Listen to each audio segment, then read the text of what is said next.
Welcome to TheKillFile, your favorite true crime podcast. I'm your host, Brittany Spears. Each week, we will explore the dark corners of true crime, unsolved mysteries, and murder. Join me as we uncover secrets, investigate evidence, and dive into the chilling details of some of the most fascinating cases. Get ready for a journey into the dark unknown because, in TheKillFile, nothing stays buried forever. Hello there, and welcome to episode 63 of TheKillFile. I am so glad that you guys are back today for another story. Before we jump into today's case, a few quick reminders. Please take a second to rate, review, or subscribe, or follow, or whatever on the platform that you listen on for episodes every Monday. And also, don't forget to follow us on social media platforms. We are on Facebook, TikTok, Instagram, and Blue Sky. We said bye-bye to X. Also, feel free to share the podcast with anyone and everyone so that we can get more listeners and continue to grow. You guys showing up and showing support means more to me than you even know. I cannot tell you what your words of encouragement have done for me to continue to keep going. You guys are the reason that I'm here, so thank you for everything. You guys are amazing. Check out the website at TheKillFile.com where you can find the merch shop as well. Just click the link for all of the socials. They're linked on there as well. Finally, the bonus content is in the works. I have completed a few already. I cannot wait to upload them for you guys on Patreon. If you have something that you want to have maybe read on the bonus content called The Hidden Files, send it to thekillfilepodcast@gmail.com with the subject line of listener files. I'm looking for anything from your life that has affected you in any way. I'm sure most of us have something true crime-ish that has happened around us that affected us in one way or another. Like maybe you saw a robber getting away and it was scary. Maybe your best friend isn't who they said they were and they're a scam artist. Or maybe your grandpa married a woman half his age and then she killed him and stole all his money. I hope not, but any of these things that we're looking for can be big or small. It doesn't matter. You can change the names and you can stay anonymous. Just send in your stories. Okay, that's it for business. Let's talk about today's case. Today, we are going to be talking about a story from across the ocean all the way to South Africa. In fact, this man is one of South Africa's most prolific serial killers, a man named Moses Sithole, aka the ABC Killer. Trigger warnings for today are going to be brutality, murder, rape, quick mention of a murder of a minor, and strangulation. Let's jump in. 1994 in South Africa was one for the books. It would signify the end of something called apartheid that was basically legalized racism in its harshest form. When I did a little research into exactly what apartheid was in simple terms, I guess a system that kept white people and non-white people segregated from the 1950s to the 1990s. Apartheid would divide the people of South Africa into four groups, which would be, quote, white, black, colored, and Asian, end quote, colored being mixed race. Members of each of the groups weren't allowed to own land, do business, or live outside of their own designated area. I also read there was something at this time called a pass law, which made non-white people have to carry a pass while they were in the white area. The government would create 10 different territories that were called homelands, and they forced all of the black people to live there. I must be the most ignorant person in the world, but I have never heard of this in my life. Or I don't remember learning about this in school. Did you? We should have. We even segregated people by color in Africa? What in the actual fuck? I mean, I know it's South Africa, which I believe is different than like Africa, but still, what is wrong with us? Anyways, a group called the African National Congress would lead the fight against the apartheid. And in 1994, a democratic government was finally formed. This, of course, came on the heels of protests, economic problems, boycotts, and riots since about 1910, when this bullshit came around. Also, in the year 1994, a man named Moses Sithole was about to commit his very first murder of an 18-year-old girl named Maria Monama in Cleveland, South Africa, a suburb of Johannesburg. Let me just go ahead and throw it out right now that I did my very best when it came to the pronunciation of a lot of these names. There became so many that I just couldn't do all of them, but I'm going to do my best. I apologize if I butcher any of them. So sorry. In just 1 year's time, this monster of a human being would confess to killing more than 76 women in different areas not far apart. The same man who with him had applications for a job at his charity called Youth Against Human Abuse. So, how did this man, who seemingly is against the abuse of other human beings, become what people would say was the Ted Bundy of South Africa? Moses Sithole was born on November 17th in 1964 to parents Simon and Sophie. He was the fourth of 5 children born to the couple. The Sitholes were said to live in a poor neighborhood of Boksburg, and this was called Vosloorus, where the family was living in something called a township. A township is, I guess, a location that is usually on the outskirts of a city. They're not populated by white citizens. These townships are overpopulated, segregated, have no infrastructure, and are characterized as a part of the apartheid. So when you see those videos of like the third world countries where the homes, they're not really homes, but they're rather like shacks, and they're run down, and there's just like fabric covering everything, and they look so scary. Those are what I saw when I researched what a township was. They still exist today, although the apartheid ended in 1994. These places can now be found as some tourist attractions to offer others to experience what is considered local culture and a part of their history there. Sadly, when Moses was 5 years old, his father Simon would pass away. However, I couldn't figure out anywhere what from. In fact, there isn't a whole lot to be known about Moses' childhood, with the exception of a few key details. After the death of his father, Sophie, his mother, was having a hard time raising the children by herself. In fact, one source would say that Sophie was quite abusive towards the children after the death of her husband. Sophie would then take all of her children to a nearby police station and leave the children there to be put into an orphanage, basically abandoning them altogether. The orphanage that the children ended up in, KwaZulu-Natal, is a place that Moses would later claim that the children were mistreated and abused. It was said that Moses would run away at some point, straight back to his mother, but sadly, she again rejected him and took him straight back to the orphanage. This time, his brothers and him would be placed in the same home, but eventually Moses would run away from there as well and end up living with his older brother, Patrick. Eventually, Patrick would leave for a place called Venda, which was said to be an independent state.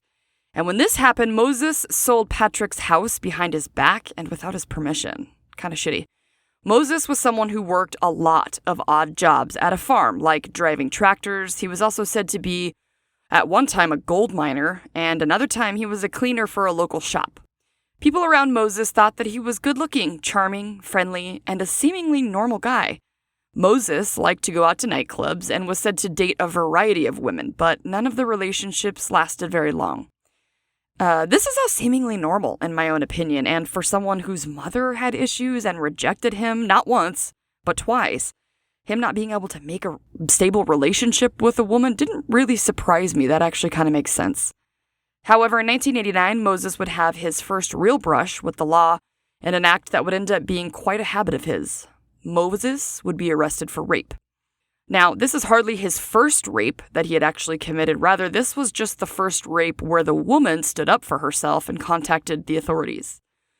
Apparently, Moses had been making a habit of attacking women and raping them, but afterwards he would threaten and warn them that if they told anyone, he would find and kill them. This was obviously terrifying for these poor women, so they didn't tell anyone, and sadly they were forced to suffer in silence. When Moses would attack his then-girlfriend's sister, a 29-year-old woman named Patricia, she would never report it, because again, she was afraid. That broke my heart for this poor woman, Patricia, because it's one thing to be attacked by a stranger who has his own fucking issues and decides that he wants to traumatize you for his own pleasure, but to be attacked by your sister's boyfriend? Someone you have to continue to see? Someone who your sister is dating? Oh, that's so fucked up and terrifying and traumatizing. So eventually Moses would rape a woman named Doris when he would take out a machete and attack her. At the point of the attack, she didn't know who Moses was, but in a stroke of luck, later on she would spot him one day somewhere in public. If I'm not mistaken, it was a train station, maybe? Anyways, she was able to tell the authorities who Moses was, and then he was arrested for the rape of Doris. Sources would say that Moses would continuously state that he was being wrongly accused and was absolutely pissed that Doris had not stayed quiet. One source would actually say that Moses said to her once after being arrested something to the tune of calling her a bitch and then saying that he should have just killed her. After Doris came out naming Moses as her attacker, 3 more women would come forward with their own stories of what he did to them. Moses would end up being sentenced to 7 years for the rape of Doris, but of course, he would only end up serving about 4 years.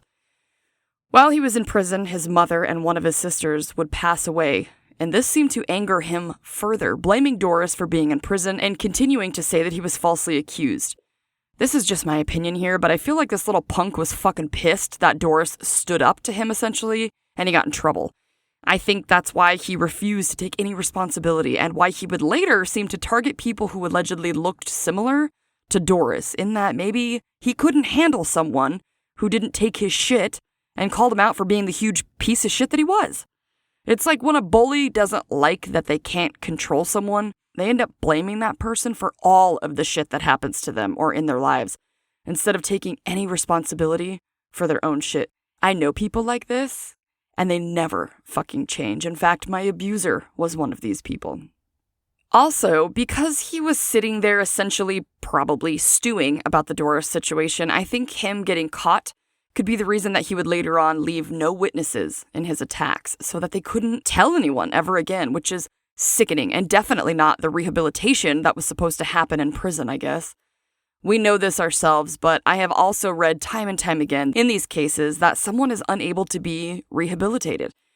I personally think this is Moses. He will never change, but we've even covered cases where a psychiatrist or professional will say to the court, this person will never be rehabilitated. And instead of saying, okay, we need to lock this asshole up for good or for a long time or maybe even life, whatever, they just hear the professional and then they're like, okay, you did good in prison, you can leave and be someone else's problem. And it's always at the cost of other people's lives or trauma. It's so gross. While Moses was in prison, he would start a sort of pen pal relationship with a woman named Martha. And while they were corresponding, Moses would tell Martha that he wanted to meet her when he got out. I guess Martha was pretty reluctant, but eventually Moses was able to con his way into living with Martha when he got out, and the two would go on to have a baby girl together named Bridget. At the time, Moses would work on cars with Martha's brother, but eventually would tell his family he wanted to seek better employment opportunities for himself, and I'm sure he would say for his family as well. He would dress extremely nice, take a newspaper, and head into town allegedly looking for a new job. What this family didn't know was that inside of the newspaper, he would carry a knife. On September 16th, in the year 1995, in a place called Boksburg, South Africa, a man was out rabbit hunting when he would come upon a scene that no one would see coming. The man found a body of a deceased woman in a field near the Van Dyke mine. The woman was bound behind her back, and there appeared to be a gag in her mouth. One source would say that the man looked at the dead body before him, and then eventually he looked up, and he horrifically saw another dead woman's body, and then another, and another. After the man called the authorities, there would be 10 dead bodies found in this field that all seemed to be killed in similar fashions. They would realize that what they had actually stumbled across was a serial killer's own graveyard, the place where he would dump his victims. All of the dead women were in different stages of decomposition. Some were buried under the ground, and some were just left in the open. All of the women had wrists bound together with seemingly their own clothing, and all of them had bruises around their neck from what seemed to be their causes of death, strangulation. Moses was seemingly charismatic, polite, and was often a man that would, instead of look for jobs, as he told his family, he would actually offer jobs to women. One of the places that Moses ended up working was a truck washing place, I think semi-trucks, called Afrox, where there was a woman who worked there as a typist named Melody. One day, Moses would approach this woman asking her to help him type up some applications for a charity that Moses was allegedly going to be founding or opening or whatever. And it was Melody who helped him rename it by suggesting a better name than he had originally thought of. The applications would have the name Youth Against Human Abuse on them. Obviously, this was not a real charity or organization. Essentially, what Moses had done was force Melody to aid him in being able to lure young women with the promise of a job into his clutches and making finding his victims much more easy. Poor Melody thought that Moses was really doing something to help children. Moses would often use the excuse of wanting to save or help children from what he went through as a child, which made the legitimacy all the more real of what he was doing. Moses, dressing like an actual businessman, would arrange what the victims' families would later describe as either meetings or interviews with a man where he would then gain their trust. Because, of course he did. What person wouldn't want a better job opportunity, especially while the apartheid still had its grip on the country? Once he had the women's trust, one source would say that it was Moses's routine for some of the murders to pretend to take the women through a field to what he called the charity's headquarters. But instead, while they were alone and isolated, he would attack the women, raping them and strangling them. Bodies popped up one after another in different areas like Atteridgeville, Boxburg, and Cleveland. Around the time of the bodies found near the Van Dyke, which was in Boxburg, the authorities would realize that these murders were seemingly connected to others that had happened earlier in the same month of September. 3 women were found dead in Cleveland. 1 woman was found dead near a place called Jupiter Train Station at Harrietdale. Another was found near the M2 freeway. More were found near a mine dump. All of the black women were neatly dressed, but when they were found, they were usually only partly dressed, with no identification around them, and had been strangled with an item of their own clothing. The authorities realized these bodies popping up were also connected to 2 more bodies that had been found back in July of the same year. When the bodies were found near the Van Dyke, it was said that some 150 police officers, including canine units and helicopters, would aid in the search for more bodies and for evidence. They were finally able to slowly identify some of the women that were being found. One, an 18-year-old, one source called Schoolgirl, whose name was Marina Manama, was found deceased, and on her thigh there seemed to be written some angry messages that didn't make a whole lot of sense. As these bodies were being found in similar fashions and seemingly with the same MO, the authorities had to admit that they were dealing with a serial killer. At the end of September in 1995, there would be put on this case a Dr. Micki Pistorius, who was a psychologist and the country's first criminal profiler. She was brought in to make a profile on the serial killer suspect. Dr. Pistorius would actually later on write a book about her experiences called Catch Me a Killer, which I was able to read a little bit about the section of Moses, and it seems like it would be a great book to read. So when Dr. Pistorius came in, her profile suggested that this killer to be a black man that would be between the ages of 25 to 30. She thought that the man would have a charming personality, would seem well put together, would drive a nice car, and would be well dressed. She asked for the authorities to surveil the area where he was known to dump the bodies, but nothing ever came from that. On October 8th, there would be another body found close to Glendhe Station that seemed to fit the same victim profile and killer MO. They were able to find 2 more victims that they actually had found earlier on that also matched. This is when they saw that many of the women who had disappeared from Pretoria West, which is about 50 miles away from where they were, matched the same killer. There would be 2 more cases. The pieces of the puzzle were starting to form and take shape about this serial killer. There would be put up a $200,000 rand for information on the killer at this time. And in today's rand value, that would be worth 1,046,000 rand. And when I calculated that in today's US dollars, that would be about $59,000 today. So if we take that $59,000 in the US and go back to 1994, what they were offering for helping in catching the serial killer would be about $27,000. One victim in Pretoria, by the way, that's the capital of South Africa for any of us who don't know, it was said a man had offered a fashion student a job on Church Square. She went to meet this man the next day but disappeared. This was one of the first victims that would be found in September near the M2. Another victim was a toll booth cashier who vanished 3 days after this man called her work and went by the name Martin. When he called, he would tell the employer that she was in an accident and then to have her salary directly deposited into her account. So he essentially wanted to be able to use the money of the women he killed. After yet another woman was killed in Pretoria West, a man used the name Moses Sima who called this woman's job and said that he had found her ID. These women would last be seen with a man who was well dressed, and they assumed that it was the same man who was making the phone calls. So why was he calling? The profile that Dr. Pistorius had made fit a man coupled with a composite sketch that would be made of their serial killer. The man who the authorities were looking at was a man named David Selepe. David was a man who lived in Boxburg that was also known to have had links to the areas of Pretoria West and Cleveland. David also had an office that he was renting for a business that he called Vision English Girls College, and it would be found that this was known to target the same profiles of women of the ones that were being found killed. David Sithole was a perfect match for the eyewitness account, and he also matched the profile that Dr. Pistorius had come up with for the suspected serial killer. It was all a perfect match, and David drove a Mercedes that was registered in a woman's name. This was one of the women that would tell the authorities that this man named David had offered her a job before trying to assault her. The authorities now wanted to pick David up for interviewing and questioning, but when they went to get him, it was found that David had left the country on business. After they figured this out, the authorities would put on an alert for him and for his car, and the Mercedes would be stopped in a place called Maputo by the Mozambique police. And this was on December 15th, 1994. When the authorities searched his car, they would find what was said to be newspaper clippings of the particular articles that pointed to the Cleveland murders.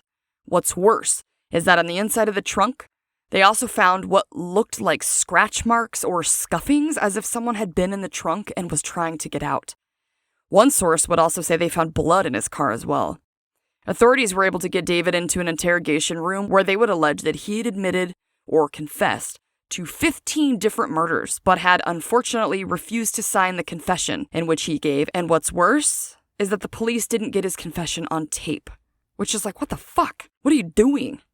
During his confessions, he claimed that he had 2 different accomplices, one named Mandler and one named Tito. David even said that he would be willing to point out the crime scenes to the authorities. When one of the victims, named Amanda Teth, had been found, David told the authorities that they had missed some evidence that was there. It was a bag buried nearby with her clothing inside. When they got to the scene so that David could show them where the evidence was, they had undone his leg chains to allow him to walk and point out to the spot. And when they got to the spot he claimed to have buried her clothes, the officer unhooked David's arms so that he could reach into some bushes or brush that he claimed the clothes were in. But instead of bringing out clothing in a bag, he brought out a branch and hit the detective in the back and took off running. The officer first shouted a warning to David, and then he took a shot, and he hit David in the head, where he would later die. After this incident, the police were able to definitively tie David Sithole to at least 6 murders that all took place in Cleveland. 2 further pieces of evidence that allegedly were rumored to have come forward was blood found in David's car. It allegedly belonged to one of the victims. And they also allegedly found David's blood in the underwear of one of the victims as well. However, the police didn't want to give out many details, which is weird to me. Apparently, the authorities were catching a lot of flack for the incident with David. In fact, his widow, a woman named Linda, had at one point talked about suing the authorities for the death of her husband. It would later come out that Linda and David had been separated for quite some time. After David Sithole was dead, the authorities assured everyone that they had indeed caught and took care of the serial killer that was out there causing so much panic and chaos. Unfortunately, it would be quickly figured out that David Sithole wasn't the only serial killer that these South African authorities had on their hands. In January of 1995, a body would surface in Atteridgeville, which was just outside of the capital. Her remains were found decomposed, but it was clear that the poor victim had been raped, bound, gagged, and then strangled with her own clothing. The authorities had initially thought this to be just the work of a copycat murderer. On February 9th in Atteridgeville, a woman named Beauty Nukosoko, who was 27 years old, had disappeared while she was on her way to see her sister. Another victim would appear when the construction workers in the area had been digging a trench, and they would sadly come upon another woman's chest who was found to be just sticking up out of the ground. This would be a 25-year-old Sarah Matlakala Mokono, whom had met a man 3 days before that had been promising her a job. Instead, she was found in this horrific way. On February 13th, 1995, a young woman's body was found about 6 miles away from Cleveland, and when she was found, it could be seen that she had been strangled with her own underwear. The media went crazy, saying that this was not over. However, the police had hoped that this was still just the work of a copycat killer. It was increasingly becoming clear to the authorities that this was not the work of a copycat. The authorities would find themselves wondering if this was the work of one of the accomplices of David that he had mentioned, or if they had the wrong murderer the whole time. I'm sorry, but this whole area sounds terrifying. If on one hand, this David guy confessed to his own 15 murders and had 2 accomplices, and at the same time, this Moses guy was running around killing and raping women as well. Fuck that, South Africa, that's terrifying. In April, on the 12th, used the name Moses Sima, there were a pair of bodies found that would stick out, and be a source of some later controversy from Moses. And those were the bodies of, I'm sorry, I'm about to butcher these, I'm positive, but I did listen to the enunciations over and over out of respect, I promise. Letta, Lenga, Nomtandazu, Endelmandala, and the body of Sibusiso Endelmandala, which was Letta's 2-year-old son. Here's what was alleged to have happened. When Letta was found, her bra was used to bind her hands behind her back, and she had sadly been stripped and strangled to death. The next day, reportedly around 20 meters from her body, was found her 2-year-old son Sibusiso's body. Letta had apparently taken her son with her to what she thought was a job interview, and the authorities believe that the killer may have struck the 2-year-old, then, once he was finished with Letta, left the poor boy next to his mother's body, where he would most likely succumb to the coldness when it got dark, which is horrific, and if I picture it in my head, I might cry. I feel so angry for the loved ones who were all affected by this senseless act of violence. Moses would later on deny these, and I believe that he tried to blame these on David Salepe, saying that he loved children and he would never hurt one. I'm not sure if it was ever resolved as to which killer had done this murder.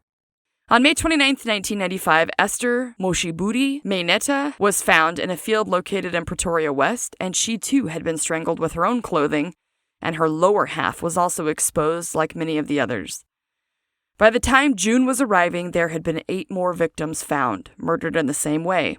In June alone, there would be found 4 victims, and one was found to be strangled with her own pantyhose. The pantyhose was said to be twisted so tightly around the victim's throat that pieces of the bones were actually stuck inside of the pantyhose itself. To me, this just screams anger. Now the killer was moving towards Boksburg. On July 17, 1995, a man reportedly happened to see a man and a woman walking together headed towards a field. Weirdly, later on, the man also noticed that the man was returning from the field, but now he was alone. This must have struck the man as odd because he decided to go investigate for himself what was going on. He would happen upon a crime scene where a woman was on the ground, and the man noticed that she was still warm to the touch. The man then called the authorities, and when they arrived, they tried to revive the woman, but sadly, it was too late. She was already dead. This would be 25-year-old Josephine Matsali Mlengeni, who tragically left behind 4 children when she went to meet a man about a job. And then in the same area, there would be found 2 more bodies. Ugh, this sicko did so much damage in just 1 year's time, I cannot even believe it. In the same month of July, Martha had separated from Moses, and this left Moses without a place to live, so he would often sleep at train stations. Dr. Pistorius, the aforementioned psychologist and profiler, started to realize that the pattern of the serial killer had began with manual strangulation, then moved on to ligatures, and it almost seemed like whoever this maniac was trying to perfect his routine and strategy of killing these women. 5 more victims would be found in August, and a few of those victims were actually back in the Cleveland area, back where everything had seemed to have started. This would be the reason for the nickname the ABC Killer. A for Atteridgeville, B for Boksburg, and C for Cleveland. As the killer was clearly escalating and on a rampage of killing, he would then take things one step further when he would start to call and actually taunt the loved ones of the victims that he had murdered. Sick. One victim's grandma was called and told that she had accidentally walked on top of her own granddaughter's grave. The man who was calling these families and loved ones would say that his name was Mandler. Sound familiar? So now we are back in the beginning, where on September 16th, 1995, that rabbit hunter would stumble across the graveyard of sorts, where the 10 women would be found all deceased in the field by the Van Dyke mine. Dr. Pistorius would say that this was one of the worst crime scenes that she had ever seen. During their search of more bodies and more evidence, the authorities would come across gags, jewelry, clothing, and makeshift ligatures. The forensic units at the time did the best they could, taking the DNA swabs anywhere that they thought they should.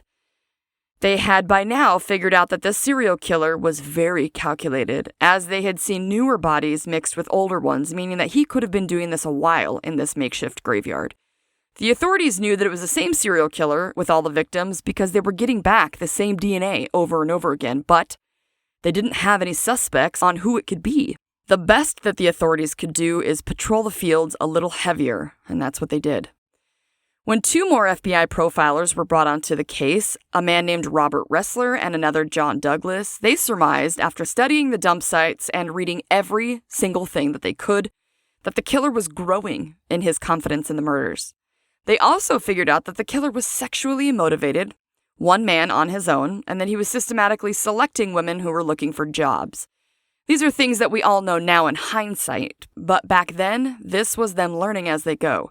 It was Ressler who thought that there could be just one woman that was the root of this killer's anger, and that all of these murders were taking his anger out on them. He had no idea how right he was, and that woman was named Doris. As the authorities realized that David Salepe may not have been responsible for all of the murders that had occurred in Cleveland, they would find the piece of evidence that they were looking for. One of the victims, a woman named Amelia Dikamakatso Rapadil, had mixed with her belongings an application for a place called Youth Against Human Abuse. The phone number that was listed on the application was actually Moses' sister, Quasi. And when the authorities spoke to her, she would say that she hadn't seen her brother in a long time. During the time that the ABC killer was active and killing women, he would actually talk to his neighbors and pretend like he was also afraid of this man who was out there hurting women. But what he was actually doing was feeling out for information that the authorities or anyone else could possibly have on him. Also, during the time that Moses, or the ABC killer, was active, he would call some local reporters using an alias, and to the reporters, he would describe some of the crime scenes over the phone. But while he was doing this, he would again deny killing Letta and her son.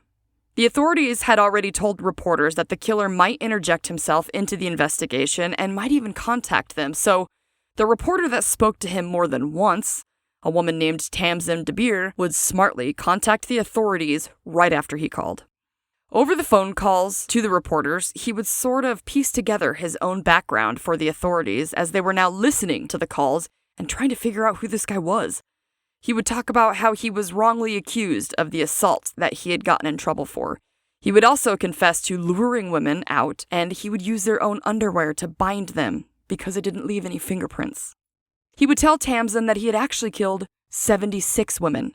And as far as proof went, he told Tamsin where the authorities could find a body in a place that had yet to be searched, and sure enough, they would find skeletal remains right where he said. The next little trinket of proof would be a woman hanging in a tree. Sick. The entire time that Moses was calling Tamsin and confessing things to her, he was still out there hunting women. 3 more bodies would surface just days after the phone calls. One mistake that Moses would make was that during one of the phone calls with Tamsin, he had ran out of money at the payphone, so he asked Tamsin if she would call him back and gave her the number to the payphone. The authorities rushed to the payphone, but no one was there. When Moses was finally caught, there were 2 incidents that were working in tandem that helped.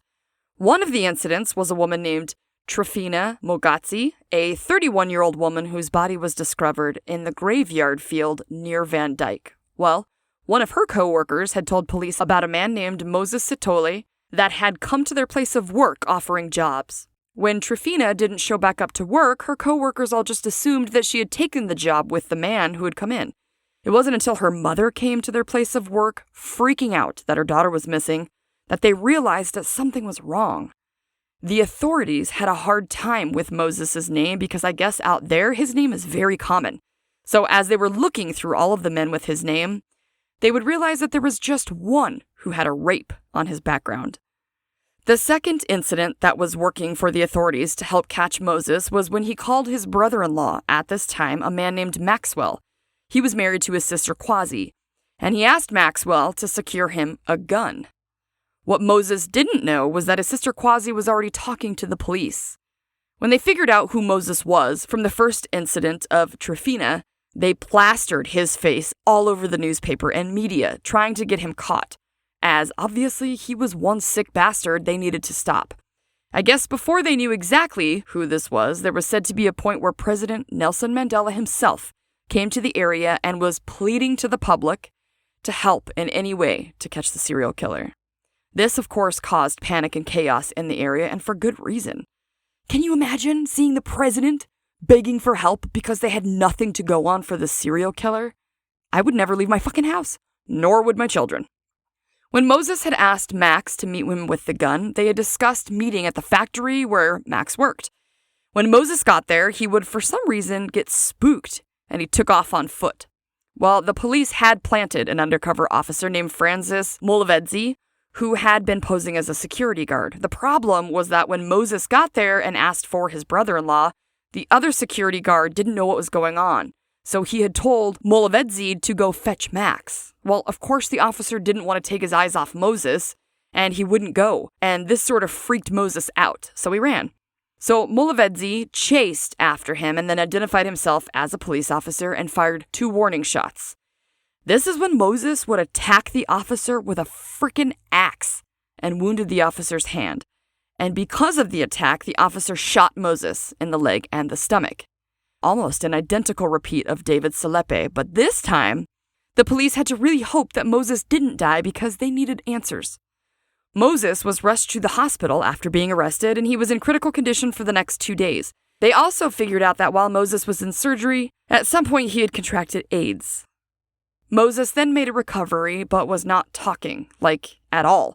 He wouldn't say shit to the 2 investigators who were on the case, Vol and Franz, and this continued until a female detective entered the room. All of a sudden, Moses would sing like a fucking canary, seemingly wanting to brag to this female detective of all the horrific things that he had done. Gross.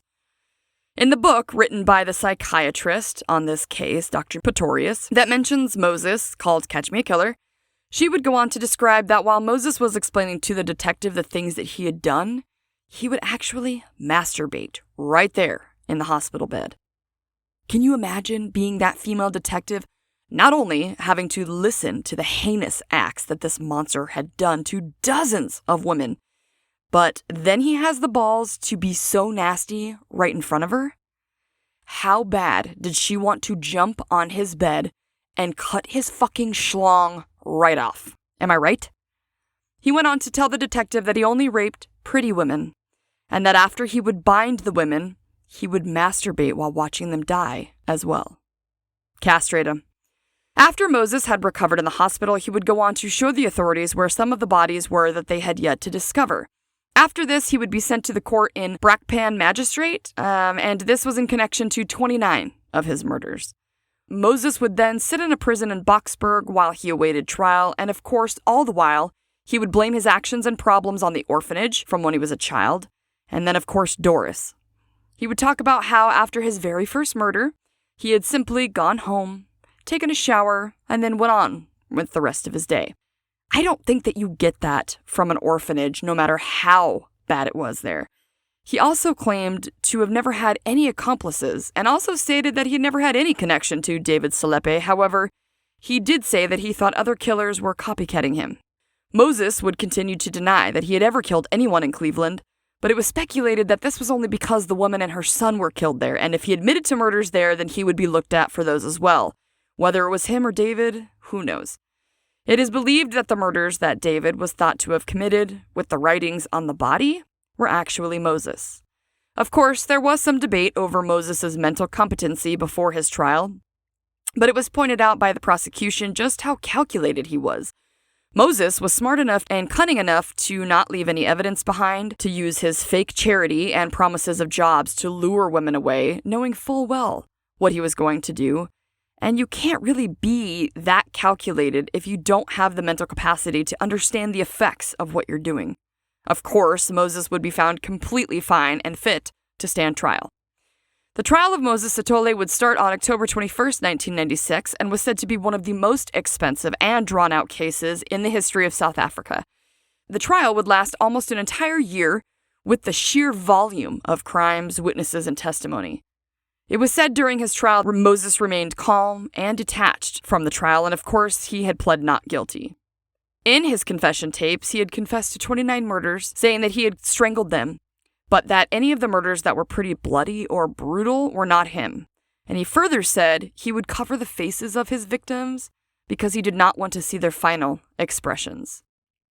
He also said he regretted not killing Doris, the woman who he was caught for raping, still claiming that she falsely accused him of her attack. Then he claimed to target women who looked like Doris for most of his victims. He's one of those people who will deny something to the very end, even when they're caught, and there's like proof. It's one thing to lie until the bitter end, dude, but when you get caught and there's proof like that, at that point, the only person who you're convincing is yourself. Nobody fucking believes you. Moses would take the stand on his own trial, and people would say that he not only rambled on, but that he was hard to understand at times. One thing that was clear, though, was that Moses saw people as objects and not human beings. The only time that anyone saw any emotion out of Moses at the trial was when he would cry when his ex-wife Martha refused to let him hold his daughter Bridget. On December 4th, 1997, Justice David Curlewis would find Moses guilty, and then he would sentence him to 50 years for each murder, 12 years for each rape, and 5 years for each robbery that he had also committed. This would be a total of 2,410 years in prison. Moses will be eligible for parole after serving at least 930 years, which is funny. And I guess the judge had told Moses that if capital punishment was still around and he could have used it, he would have sentenced him to death. Moses would be sent to Pretoria Central Prison in the maximum security portion and is still currently in prison at the Mangwang Correctional Center in Bloemfontein, Free State. He was only 31 when he was sentenced, which means if he's still alive, and I didn't find anything to the contrary, then he's 60 years old, rotting in a prison for 1 year's worth of what was said to be 70-something victims. Moses was treated for his HIV because he was in the prison system. However, tragically, his ex-wife Martha and daughter both died from AIDS that was passed from Moses to them both. There are still 12 victims of Moses's that were never identified, and these poor people were buried in unmarked graves. The authorities are certain that there are more victims and bodies out there that may never be found, which to me is frightening. I will leave you with this thought. There's been a lot of confusion over the years as to which murder victims were David Selepe's and which were Moses Sithole's, and if some of these were a possible third serial killer running around at the same time.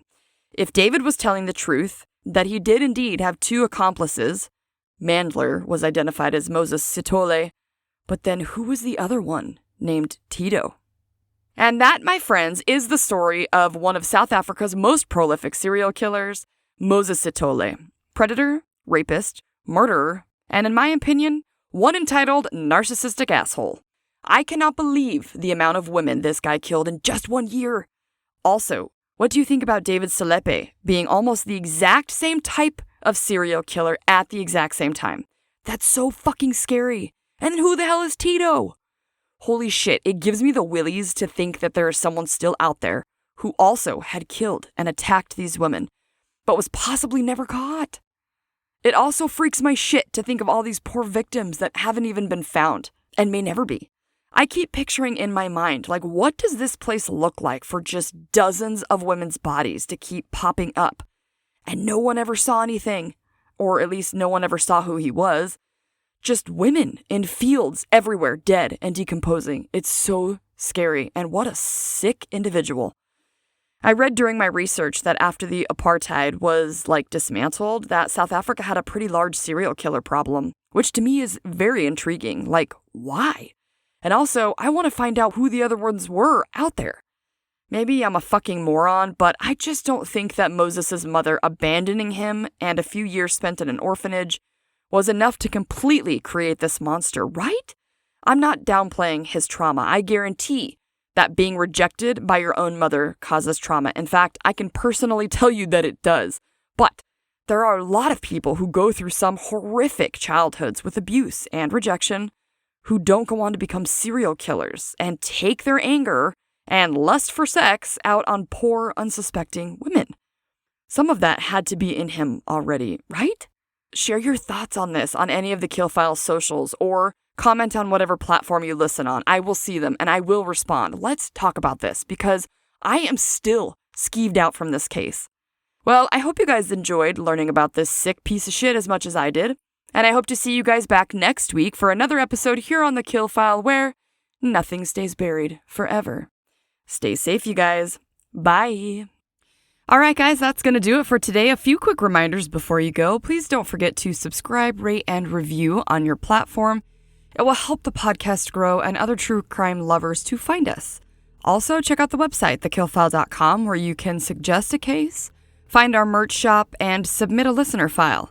Follow The Kill File on your favorite social media platforms. We're on Facebook, Instagram, Blue Sky, and TikTok.